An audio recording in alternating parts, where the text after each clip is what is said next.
మీ ఎలాంటి వ్యాపార ప్రకటనలకైనా వెంటనే మా ఛానల్ సంప్రదించండి. అందరికి నమస్కారం, నేను శిరీష. ప్రస్తుతం మనతో పాటు ఉన్నారు ప్రముఖ ఆధ్యాత్మికవేత్త, జ్యోతిష్య పండితులు, వైదిక ఆస్ట్రాలజర్ అవినాష్ దాస్ గారు. గురుగారితో మాట్లాడదాం. నమస్కారం గురుగారు. నమస్కారం. ఓం నమ శివాయ.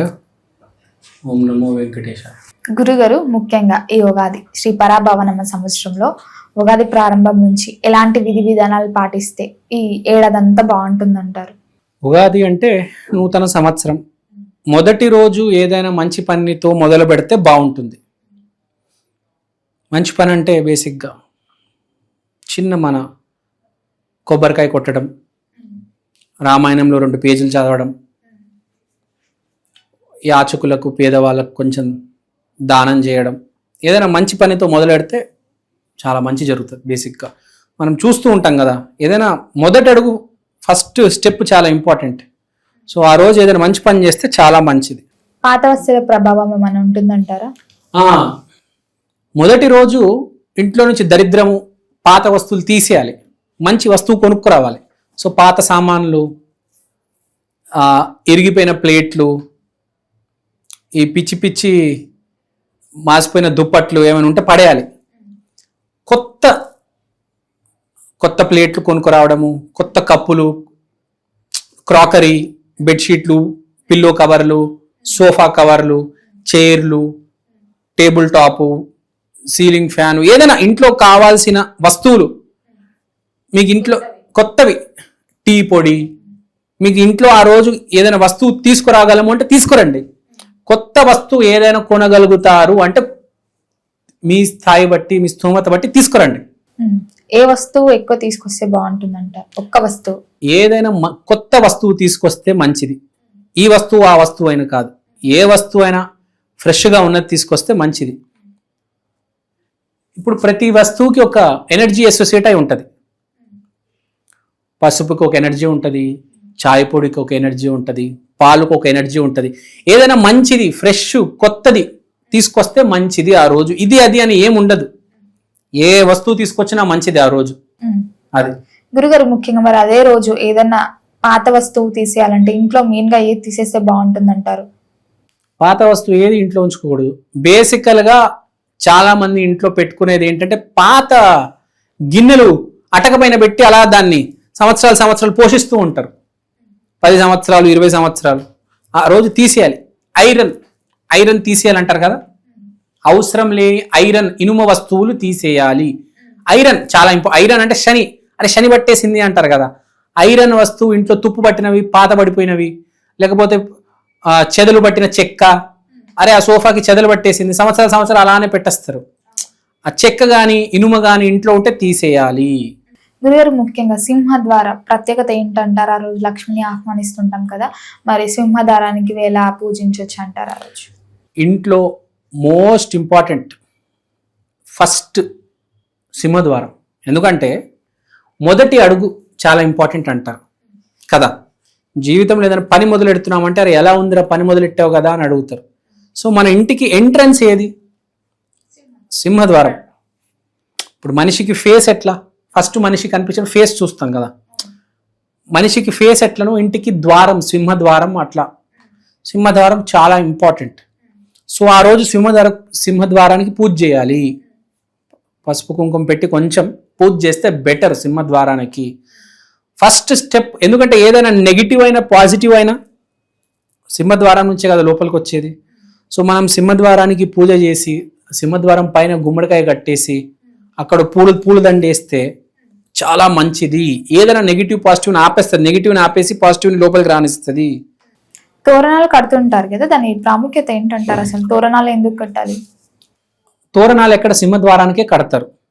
మనం చెప్పాం ఇంటికి మోస్ట్ ఇంపార్టెంట్ సింహద్వారం. ఆ సింహద్వారం పైన తోరణం కడతాము. ఎల్లో కలర్ పువ్వులతో కడితే మంచిది.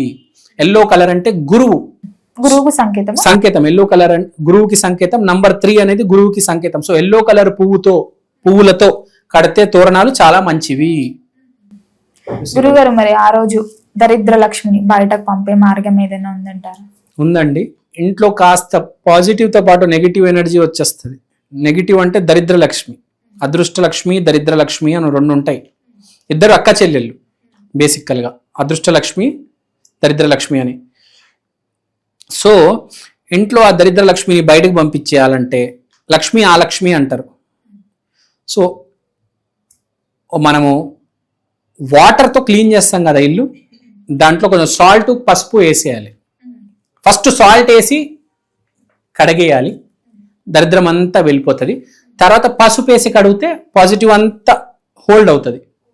ఓకే, అంటే రెండు ఒకటేసారి వేయకూడదు. రెండు ఒకటేసారి వేయకూడదు, బేసిక్గా అది కలిపేస్తారు జనరల్గా.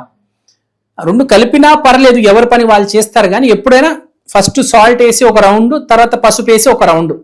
ఉగాది రోజు అయితే, మామూలు రోజుల్లో రెండు కలిపేస్తే పర్లేదు. ఉగాది రోజుల్లో ఫస్ట్ సాల్ట్ వేసి దరిద్రం తీసేయండి, తర్వాత పసుపు వేసి పాజిటివిటీ అంతా స్ప్రెడ్ చేసేయాలి. ఇల్లు మొత్తం ఆ స్ప్రింకిల్ చేయాలి, పసుపు నీళ్ళని స్ప్రింకిల్ చేయాలి. ఇలా కూడా చేయొచ్చు, సాల్ట్ వాటర్తో కడిగేసి తర్వాత పసుపు నీళ్ళు చల్లొచ్చు, స్ప్రింకిల్ చేయడం. ఇది కూడా ఒక ఐడియా. అదే మరి ఆ రోజు ముఖ్యంగా దైవానుగ్రహం పొందాలంటే ఏం చేయాలంటారు? ఆ రోజు దైవానుగ్రహం పొందాలి, ఎందుకంటే సంవత్సరం మొదటి రోజు కాబట్టి. మీరు ఆ రోజు ఏం చేస్తారంటే 2-3 మార్గాలు ఉన్నాయి. ఫస్ట్, కొత్త వస్తువులు కొనుక్కరండి, కొత్త బట్టలు కొనుక్కరండి, లేకపోతే నామస్మరణ చేయండి, పూజ చేయండి, కన్నె పూజ చేయండి. చిన్నపిల్లలకి పూజ చేసి ఏదైనా వాళ్ళకి కావాల్సింది ఇవ్వండి. ఏదైనా మంచి పని చేయండి. బేసికల్గా మీరు మంచి పని అంటే ఏదైనా ఉండొచ్చు. ఇప్పుడు ఫర్ ఎగ్జాంపుల్ కూర్చొని చదువుకోవడం, ఒక 2 పేజీలు రామాయణం, లేకపోతే స్కూల్ పుస్తకాలు కూడా 2 పేజీలు నీతి నిజాయితీగా చదవడం, లేకపోతే టీవీలో రామాయణం చూడడం, మహాభారతం చూడడం, లేకపోతే సింహద్వారాన్ని క్లీన్ చేయడం కూడా మంచి పనే. ఏదైనా మంచి పని చేయండి ఆ రోజు. పిచ్చి పని చేయొద్దు ఆ రోజు. అది మంచి చేయకపోయినా తప్పు పని చేయొద్దు, పిచ్చి పని చేయొద్దు. ఇంట్లో గొడవలు పెట్టుకోవడము, ఇంట్లో అరుచుకోవడాలు. ఆ రోజు మంచి పని చేయాలి. చాలా మంది మన తెలుగింటి వారు ఆ రోజు పచ్చడి చేస్తూ ఉంటారు, ఉగాది పచ్చడి అని. మరి ఉగాది పచ్చడి ప్రాముఖ్యత ఏంటంటారు? ఎందుకు ఆ రోజు స్పెషల్ గా పచ్చడి చేసుకోవచ్చు అంటారు? ఇప్పుడు మన జీవితంలో రకరకాల నవరసాలు ఉంటాయి, షడ్రుచులు నవరసాలు అంటారు. సో దానికి సంకేతం అన్నమాట. అంటే అన్ని సరిగ్గా ఉండాలి, అన్ని సరిగ్గా ఉంటే జీవితం బాగా ఉంటుంది. పులుపు, తీపి, సో రకరకాల రుచులు ఆ రోజు టచ్ అవ్వాలి నాలికకి అంటారు. కాబట్టి అందుకని మనము ఉగాది పచ్చడి చేసుకుంటాం. చాలా మంది అంటుంటారు, ముందుగా మనం ఉగాది పచ్చడి తీసుకున్నప్పుడు ఏ రుచి అయితే తగులుతుందో మనకి అదే ఏడాదంతా అనుభవం అలా ఉంటుంది అంటారు. అది ఎంతవరకు నిజం? ఇవాళ ఏదో చెప్తారు, చెప్పేవాళ్ళు చెప్తారు, ఏదైనా చెప్తారు. చెప్పేవాళ్ళు ఎంతైనా చెప్తారు, ఏదైనా చెప్తారు. ఇష్టం బోర్ కొడుతూ ఉంటుంది. టీవీ సీరియల్ టైం అయిపోతుంది, సీరియల్ అయిన తర్వాత ముచ్చట్లు పెట్టుకోవాలి కదా. కాబట్టి అప్పుడు ఏ ఇష్టం ఉందో అది చెప్తారు. అట్లా ఏం లేదు. ఆ రోజులు అన్నీ కరెక్ట్గా ఒకటేసారి తగులుతాయి. ఉగాది పచ్చడి అంటే కరెక్ట్ అన్ని ఒకటేసారి తగలాలి, అట్లా రెడీ చేసుకోవాలి ఉగాది పచ్చడి. చాలా మంది ఏం చేస్తారంటే తీపి ఎక్కువ వేసేయడము, ఎక్కువ అయిపోద్ది. అది చేయకూడదు, అట్లా కరెక్ట్గా చేయాలి. చేస్తే చేయండి, లేకపోతే వదిలేయండి, బయట నుంచి తెచ్చుకోండి. కరెక్ట్గా ఉండాలి, అప్పుడు అన్ని కరెక్ట్గా తగులుతాయి నాలుగుకి. అది మరి ముగింపు ఆధ్యాత్మిక సందేహం ఎలా ఉండాలంటారు? ముగింపు ఆధ్యాత్మికత అంటారు. సో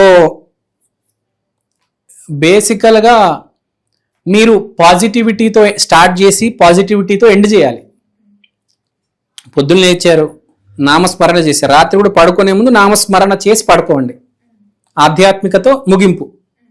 సో మంచితో స్టార్ట్ చేసి మంచితో ముగించండి. బేసికల్గా ఆ రోజు నెగిటివ్ జోలికి వెళ్ళొద్దు. కుదిరితే టీవీ సీరియల్ చూడొద్దు దయచేసి. ఆ రోజు సినిమాలో నరుక్కుంటారు, అలాంటి సినిమాలు చూడొద్దు. ఆ రోజు కొంచెం భక్తి ఛానల్ పెట్టుకొని మంచి సినిమాలు చూడండి, మంచిగా మాట్లాడండి, మంచిగా ఉండండి. గురుగారు, మొత్తం మీద మాకు తెలియని ఎన్నో మంచి విషయాలు తెలియజేసినందుకు ధన్యవాదాలండి.